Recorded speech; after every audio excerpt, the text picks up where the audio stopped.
दोस्तों आज जो मूवी एक्सप्लेन करने वाले उसका नाम है डेजर्ट। दोस्तों ये एक लड़की की सांस की कहानी है। उन्होंने एक ऐसा काम किया कि दुनिया आज भी उन्हें सलाम करती है। तो चलो जानते हैं कि उसने ऐसा कौन सा काम किया। ये बात होती है 1975 की और जगह होती है ऑस्ट्रेलिया की सेंट्रल ऑस्ट्रेलिया। यहाँ पर हमें एक लड़की को दिखाया जाता है जिसका नाम रोबिन होता है। रोबिन हमें बताते हैं कि वो एक सफर तय करने वाली है ऑस्ट्रेलियन डेजर्ट का। ये इंडियन ओशन से मिलता है। इसकी कुल डिस्टेंस 2000 मील यानी कि 3200 किलोमीटर है। अब कहानी शुरू होती है तो वो कुछ दिन तो पहले होटल में गुजारती है। उसके बाद वो एक कैमल फार्म पे आती है। वहाँ पर वो एक आदमी से मिलती है। उन्हें कहती है कि तुम मुझे 2 कैमल दो। तो वो आदमी कहता है कि तुम 2 कैमल्स क्या क्या करोगी। तो रोबिन उन्हें बताती है कि मैं एक सफर तय करने वाली हूँ ऑस्ट्रेलियन डेजर्ट का। तो वो आदमी शॉक्ड हो जाता है। वो रोबिन को कहता है कि इतना बड़ा सफर वो तुम अकेली तय करोगी, क्यों अपने जान के पीछे पड़ी हो। काफी वो आदमी ये भी उन्हें कहता है कि 2 कैमल मैं तुम्हें नहीं दे सकता क्योंकि तुम्हारा प्लान मुझे एक फ्लेयर लग रहा है। फिर वो रोबिन को कहता है कि मेरे पास तुम्हारे लिए एक काम है। अगर तुम मेरे यहाँ 3 महीने तक काम करोगी तो मैं तुम्हें 2 कैमल फ्री में दूंगा। फिर रोबिन भी इस ऑफर को मान देती है। फिर अगले ही सुबह वो वहाँ पर काम करना स्टार्ट कर देती है। फिर अगली सुबह हम रोबिन और उस आदमी को एक साथ देखते हैं। रोबिन उन्हें बताती है कि मेरे फादर ने 1935 में गालारी डेजर्ट को पार किया था और एक उनका और भी ड्रीम था। वो ड्रीम था ऑस्ट्रेलियन डेजर्ट का, लेकिन उससे पहले ही उसकी डेथ हो चुकी थी। अब उसका वो ड्रीम मैं पूरा करूंगी। मैं ऑस्ट्रेलियन डेजर्ट को पार कर इंडियन ओशन तक जाऊंगी। उसके बाद वो आदमी उन्हें ऊँटों के पास लेकर आता है और उन्हें ये कहता है कि मैं तुम्हें ऊँटों की ट्रेनिंग भी दूंगा कि ऊँट को कैसे कंट्रोल किया जाता है। फिर वो वहाँ पर अपना टेंट लगाती है और वहाँ पर वो रहने लगती है और रोबिन ऊँट को कंट्रोल करने वाला काम बहुत ही जल्दी सीख जाती है। और वहाँ पर बीच बीच में काफी ज्यादा टूरिस्ट भी आते थे। धीरे धीरे दिन गुजरते गए। एक सुबह वो अपने कैमल्स लेकर आ रही थी। वो आदमी उन्हें कहता है कि तुम अपने जूते उतार कर चलो ताकि तुम्हारे पैर डेजर्ट पर चलने के लिए मजबूत हो। और वो आदमी उन्हें ये भी कहता है कि इससे तुम्हारा सफर भी आसान होगा और तुम्हें कोई तकलीफ भी नहीं होगी। और अगर तुम ऐसा करती रहोगी तो तुम्हारे पैर बहुत ही जल्दी मजबूत हो जाएंगे। फिर 2 दिन के बाद रोबिन उस आदमी के पास आती है और उन्हें यहाँ पर 3 महीने काम करते हो चुके हैं। वो उस आदमी को कहती है कि तुम मुझे ऊँट दो, मुझे यहाँ पर 3 महीने हो चुके हैं काम करते हुए। वो आदमी रोबिन को कहता है कि तुम यहाँ से चली जाओ, मैं तुम्हें 2 ऊँट नहीं दे सकता है क्योंकि मेरे बहुत ही कम कैमल्स है। यानी कि उस आदमी ने रोबिन के साथ धोखा किया है। रोबिन वहाँ से निकल जाती है और उन्हें रास्ते में एक टूटा फूटा हाउस दिखाई देता है। वो उसमें अंदर जाती है। अगली सुबह रोबिन अपने सफर पर निकल जाती है तो उन्हें सिलाई नामी एक आदमी दिखाई देता है। दरअसल सिलाई नामी आदमी का यहाँ पर कैमल फार्म था और रोबिन उनके पास जाती है। उन्हें कहती है कि तुम मुझे 2 कैमल दे सकते हो। वो सिलाई नामी आदमी उनसे पूछता है कि तुम 2 ऊँटों का क्या करोगी। तो वो कहती है कि मैं ऑस्ट्रेलियन डेजर्ट पार करूंगी। वो आदमी बहुत ही हैरान हो जाता है और उन्हें कहता है कि इतना बड़ा सफर तुम कैसे तय करोगी। काफी उन्हें ये भी कहता है कि ये सफर तुम्हारे लिए जानलेवा साबित हो सकता है। तुम कोई छोटा सा ट्रेवल चूज कर वहाँ पर सफर कर सकती हो, वो तुम्हारे लिए बेहतर भी रहेगा। तो रोबिन उन्हें कहते हैं कि नहीं, मैं ऑस्ट्रेलियन डेजर्ट का सफर करूंगी और मेरे फादर का ये ड्रीम था और मैं इस ड्रीम को कैसे भी करके पूरा करूंगी। अगली सुबह हम रोबिन के कुछ फ्रेंड्स देखते हैं जो कि रोबिन से यहाँ पर मिलने आए हुए हैं। उन फ्रेंड्स में एक रिक नामी आदमी होता है जो कि नेशनल फोटोग्राफर होता है। रिक उन्हें कहता है कि ये खबर तुम मैगजीन को बता सकती हो और वो पूरी दुनिया में तुम्हारी इस खबर को फैलाएंगे जिसकी वजह से तुम कामयाब भी हो सकती हो। और साथ ही वहाँ पर एक रोबिन की फ्रेंड्स भी होती है जो कि उन्हें कहती है कि तुम्हें इतना बड़ा सफर करने की आखिर कौन सी जरूरत है। रोबिन को उन सब की बातें बकवास लग रही थी, इसीलिए वो उन पर ध्यान ही नहीं देती। वो ये समझती है कि वो सब उसे बहकाने की कोशिश कर रहे हैं ताकि वो सफर नहीं कर सकती। इसके बाद रोबिन बाहर आ जाती है और अपने ऊँटों से बातें करने लगती है। कुछ दिन बाद उसके दोस्त जाने वाले थे और रुक उसकी एक फोटो खींचता है। वो फोटो रोबिन देखती है और उस फोटो के पीछे एक खत लिखा हुआ होता है। उस खत में ये लिखा गया था कि तुम्हें जब भी मेरी जरूरत पड़े तुम सिर्फ मुझे कॉल करना, मैं वहाँ पर पहुँच जाऊंगा। तो थोड़ी देर के बाद रोबिन के पास सिलाई आता है। वो उन्हें कहता है कि तुम्हारी ऊँटनी प्रेग्नेंट है। रोबिन ये डिसाइड करती है कि जब तक उसकी ऊँटनी बच्चा नहीं देती तब तक वो ट्रेवल नहीं करेगी। इसके बाद रोबिन जहाँ पर पहले काम करती थी उस कैमल फार्म पर आई हुई थी। दरअसल इस कैमल फार्म का जो पहले वाला मालिक था उसने ये फार्म हाउस बेच दिया है और यहाँ पर अब दूसरा मालिक आ चुका है। रोबिन उन्हें कहती है कि जो मालिक यहाँ पर पहले था वो कहाँ चला गया। तो वो कहता है कि उसने ये फार्म हाउस मुझे बेच दिया है, अब ये फार्म हाउस मेरा है। तो रोबिन उन्हें कहती है कि मुझे 2 ऊँट चाहिए और जो पहले वाला मालिक है उन्होंने मुझे कहा था कि तुम यहाँ से ऊँट लेकर जाना। तो वो आदमी उन्हें कहता है कि मैं तुम्हें ऊँट नहीं दे सकता। उस आदमी से एक ऊँट भी नहीं कंट्रोल हो रहा था, तो रोबिन उस ऊँट को कंट्रोल कर देती है। इसके बाद उस आदमी को वो रात को वो एक खत लिखती है। दरअसल ये खत वो रिक को लिख रही होती है। वो रिक को लिखती है कि तुम्हारी कंपनी मैगजीन में ये मेरा खत छपवा दो।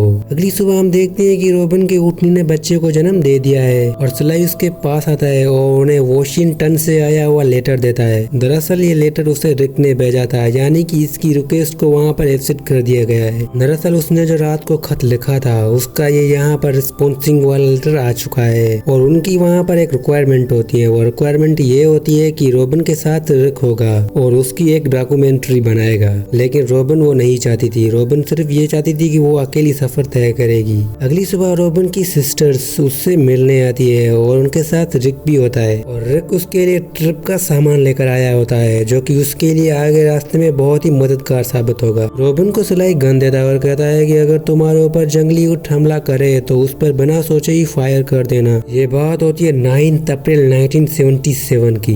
ये वो दिन होता है जब रोबिन का सफर स्टार्ट होता है। रोबिन की रिक एक फोटो खींचता है। उसके बाद रोबिन का ट्रेवल स्टार्ट हो जाता है। रोबिन 4 ऊँट के साथ और एक अपने डॉग के साथ ये सफर तय करना चाहती थी। धीरे धीरे इस तपते हुए रेगिस्तान में रोबिन को चलते हुए 29 दिन हो चुके हैं। फिर हम देखते हैं कि रोबिन पूरी तरह से बदल चुकी है। उसके फेस पर काफी ज्यादा दाग आ चुके हैं और वो बहुत ही कमजोर पड़ चुकी है। उसके बाद उसे एक नेशनल पार्क दिखता है। वो उसके पास जाती है, लेकिन पार्क का गार्ड उन्हें अंदर आने नहीं देता। वो कहता है कि एरिया में उसको अंदर ले जाना अलाउ नहीं है। रोबिन वहीं पर ही अपना टेंट लगाती है और वहीं पर ही वो रात गुजारती है। तभी वहाँ पर रिक भी आ जाता है, क्योंकि रोबिन की वो एक फोटो खींचने आया था जो कि 29 दिन पहले उन्होंने खींची थी। वो फोटो अच्छी नहीं आई थी, लेकिन तभी वहाँ पर एक बहुत बड़ा रेगिस्तानी तूफान आ जाता है, जिसकी वजह से रोबिन के सारे सामान उधर उधर बिखर जाते हैं। रिक उसकी हेल्प किए बगैर ही सिर्फ उसकी फोटो ही खींचा जा रहा था, जिसकी वजह से रोबिन को काफी ज्यादा गुस्सा आता है।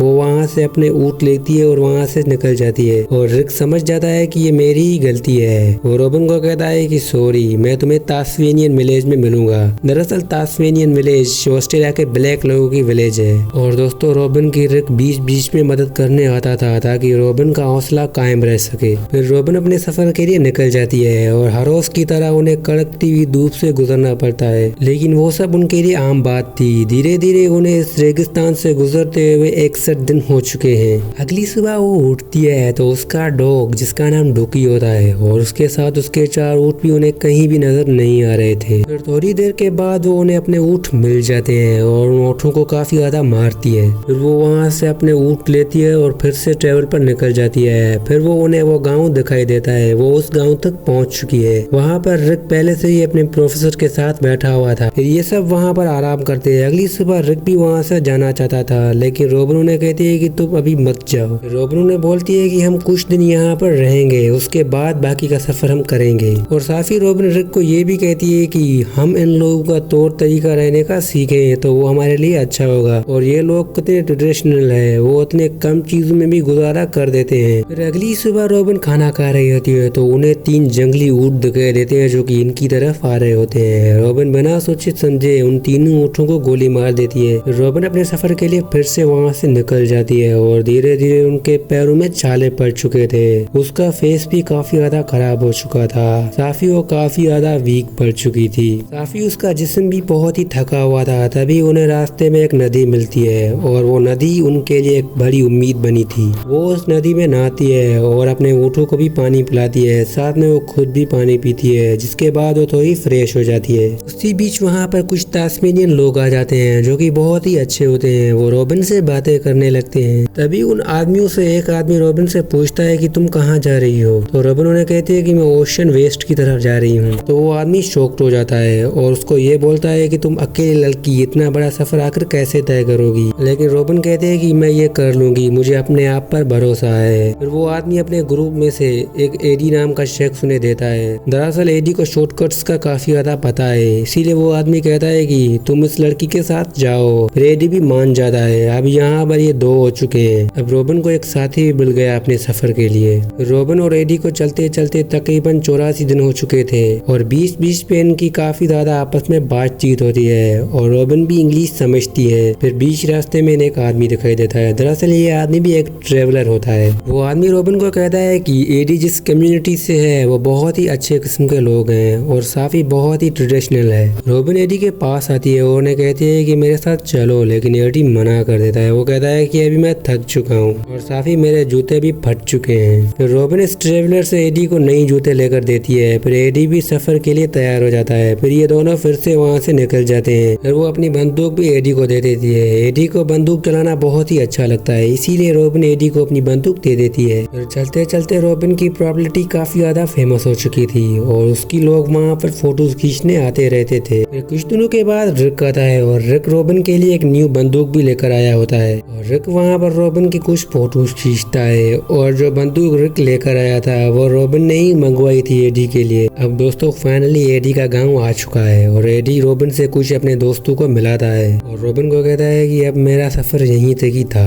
अब मैं इससे आगे नहीं चल सकता। मतलब आगे का ट्रेवल रॉबिन को अकेले ही तय करना होगा। और रॉबिन की हालत काफी ज्यादा खराब हो चुकी थी और रिक से कहता है कि तुम अब भी आगे जाना चाहती हो क्या। रॉबिन रिक को कहते हैं कि इतने दिन गुजर चुके हैं तो ये 4-5 दिन भी गुजर जाएंगे। अब दोस्तों रिक को रॉबिन की बहुत ही फिक्र थी क्योंकि वो उससे प्यार करने लगा था। अब दोस्तों फिर से रॉबिन का ट्रेवल स्टार्ट हो चुका है और रॉबिन को उस इलाके में चलते हुए तकरीबन 180 दिन हो चुके हैं। दोस्तों रॉबिन के पैरों में बहुत बड़े छाले पड़ चुके थे और रॉबिन का फेस बहुत ही खराब हो चुका था और रॉबिन पूरी तरह से टूट चुकी थी, लेकिन वो हिम्मत नहीं हारती। वो अपना ट्रेवल कर रही थी। तभी रास्ते में उन्हें एक घर दिखाई देता है और इस हाउस में हस्बैंड वाइफ रहते थे। वो रॉबिन को कहते हैं कि तुम कहाँ जा रही हो। रॉबिन कहती है कि मैं ऑस्ट्रेलियन डेजर्ट पार करना चाहती हूँ। तो वो आदमी उनको खाना भी खिलाता है और उसकी वाइफ भी उसकी काफी ज्यादा खिदमत करती है। रॉबिन ये डिसाइड करती है कि वो कुछ दिन यहाँ पर गुजारेगी, इसके बाद वो अपना ट्रेवल करेगी। फिर अगले ही सुबह रॉबिन अपना ट्रेवल स्टार्ट कर देती है। फिर चलते चलते उन्हें एक मरा हुआ जानवर दिखाई देता है। वो उसे खाने ही वाली थी, तभी उन्हें एडी की बात याद आती है। एडी उसमें ये कह रहा था कि मरे हुए जानवर को कभी भी नहीं खाना चाहिए, लेकिन गलती से उसका डॉग उस मरे हुए जानवर को खा लेता है, जिसकी वजह से वो अगली सुबह बहुत ही तड़पने लगता है। फिर रॉबिन उसे ऐसा देखते हुए उसे गोली मार देती है। इसके बाद रॉबिन बहुत ही अपसेट हो जाती है क्योंकि उसके फादर की ये निशानी थी जो कि उसने उन्हें दी थी। तभी वहाँ पर रिक आता है और रॉबिन उन्हें रोककर कहती है कि मेरा डॉग मर चुका है, अब मैं ट्रेवल को यहीं पर ही एंड करना चाहती हूँ। रॉबिन ये सब इसलिए बोल रही थी क्योंकि उसका दिमाग सही काम नहीं कर रहा था और बहुत ही भूखी थी, साथ में प्यासी भी थी। रिक उन्हें कहता है कि इस दुनिया में हर कोई अकेला ही है। अब दोस्तों रॉबिन का फिर से ट्रेवल स्टार्ट हो जाता है और उसको चलते चलते इस रेगिस्तान में 195 दिन हो चुके हैं। अब दोस्तों फाइनली वो डे आ चुका है। रॉबिन इंडियन ओशन के बहुत ही करीब आ चुकी है। इसके बाद हमें दिखाया जाता है कि रॉबिन फाइनली इंडियन ओशन तक पहुंच चुकी है। वो वहाँ पर काफी ज्यादा खुश होती है और रिक वहाँ पर उसकी कुछ फोटो खींचता है और वो वहाँ पर पानी पीती है और साथ में नहाती भी है। दोस्तों इस मूवी की कहानी आप पूरी तरह से समझ चुके होंगे कि इस मूवी की आखिर कहानी क्या है। दोस्तों सपने वो नहीं होते जो हम सोते हुए देखते हैं, सपने वो होते हैं जो हमें सोने नहीं देते। और दोस्तों ये मूवी एक सच्ची कहानी पर रिलेटेड है। इसके साथ इस मूवी का यहीं पर ही एंड होता है। दोस्तों ये मूवी आपको पसंद आई होगी तो मेरे चैनल को सब्सक्राइब, वीडियो को लाइक कर देना।